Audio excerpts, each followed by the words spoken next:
farmers ang nag-ibayad. Tinanggal ko yan. Ito medisina, at least meron. Kanalo na, maramay atong kita.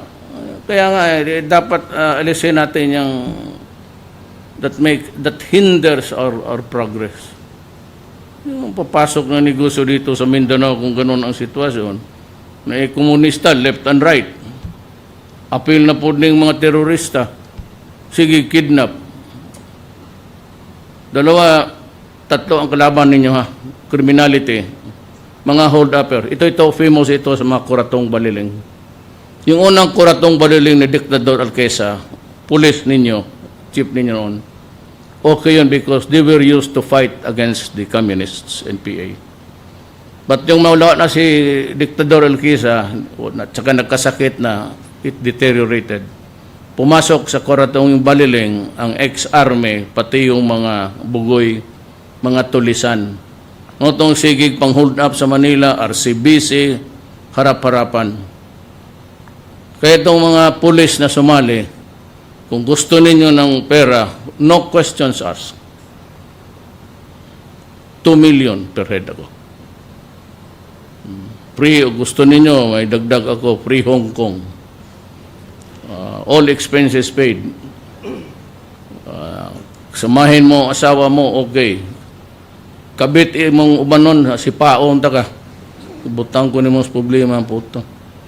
Promoting what? Philandering. Ako basta law and order. Saka ayaw ko yung I said, you are now freed of narco-politics. Huwag mo sabihin wala talagang tao na matapang dito. Do not ever allow politicians. Yung dito may history kayo, mga 4 na police over the years. Attributed to the si Albuera Mayor, may pinatay yun 6. Harap-harapan pa sa palengke. Binaril niya. Police. Ayaw sumunod eh. Ito mga tao na ito, akala ninyo kriminal kayo, yung tao may prinsipyo, pinapatay ninyo. Dito tayo mag-enkwentro. Then you will have to contend with the armed forces of the Philippines and the entire PNP. Pati ako. And I will not hesitate. Sabi ko nga, destroy. Destroy the apparatus, the organization. Kung may mamatay, sorry. Collateral damage, magpahilas ka pa di demanda. Tangina mo ro. Niluloko mo ang buong Usames, pati ako. Justice. Wah. Pila ka taong nabuang, pila ka taong mga bata na rape, hantod patyon. Ito sa Bulacan. Buta na, gi-rape ang nanay nga buta, gi-rape ang asawa, pinakialaman pa yung 1-year-old, tuhog-tuhog pa. Kita mong epekto ng droga. Ang isang lugar na may tama ng droga, walang tamang politics. Look at the Albuera. Hasta ang mayor dito ni Adto, katong giilisan niya, yung pinalitan niya, pumunta ng Davao. Sumbong sa akin, sabi niya, Mayor, anong maitulong mo sa akin? Sabi ko, maitulong kasi bigyan kita M16, puntahan mo sa bahay isang umaga, ratatan mo lahat. Bakit ka man matakot magpatay? Bakit sila naman marunong pumatay? Mamatay yung lahat sa mundong ito. Sino bang lulusot na buhay? Kaya yan magsabi, patayin ko kayo dyan. Mali ka. Putang ina mo, ikaw rin may itlog iwaa ka. Mag-ganon na style. Tanawa sa Davao. Wala yan si Duterte. Wala bitaw. Kaya mawala ka man. Yan ang problema dyan. Ako yung mong anaon. Natuon to kasi mong balay. Tinuod lang. Ganon style ko. Kato ko sa imong balay. Ino ta ka. Ang sakit pangita daw ko nimo. Ganon ang style ko.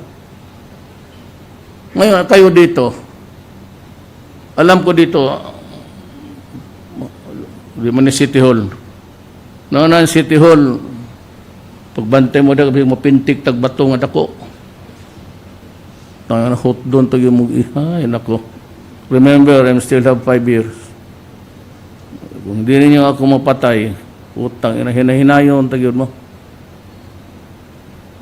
Pero kayong pulis na nagtatrabaho, pinili natin ito. May liit lang talaga ang sweldo. Totoo lang. Hindi ako magtaka yung mga pulis na Manila, yung sa mapipilitan. Kaya ang utos ko ganito. Ano mang problema ninyo, mag-communicate lang kayo sa chief of police ninyo at tatawag kay Bato.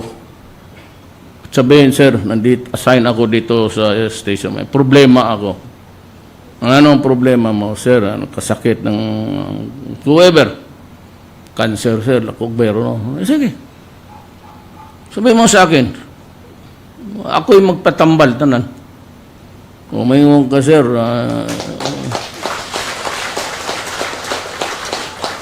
sir, may magandang babae dito, sir, Miss Samis, ayaw ako sagutin. Gwapo naman ako, kaya lang may asawa ako. Ay, tunto, huwag ka na dyan. Ibigay mo lang sa akin.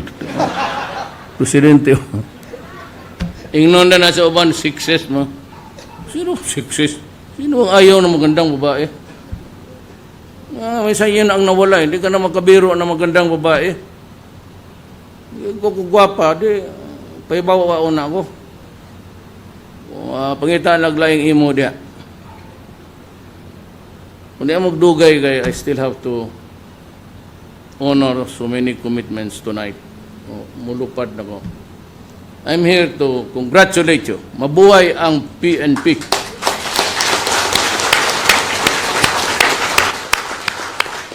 Mabuhay ang nagsakripisyo o katong mga taga-usamis nga nitindog sa tyranny against kamoy amo sa we are just workers. Inyong mga pulis ako, we are workers of government. Wala nang opisyal. Nothing of this sort. Bayad kami sa aming trabaho. So, no problem. Tawag lang kung anong magawa ko para sa inyo. Hindi mo na kailangan punta sa mga in-check dyan, mga durugista. Kaya ko yung bayaran ng we do not have to beg, steal, or borrow. Unsa man ang daghang ko ano?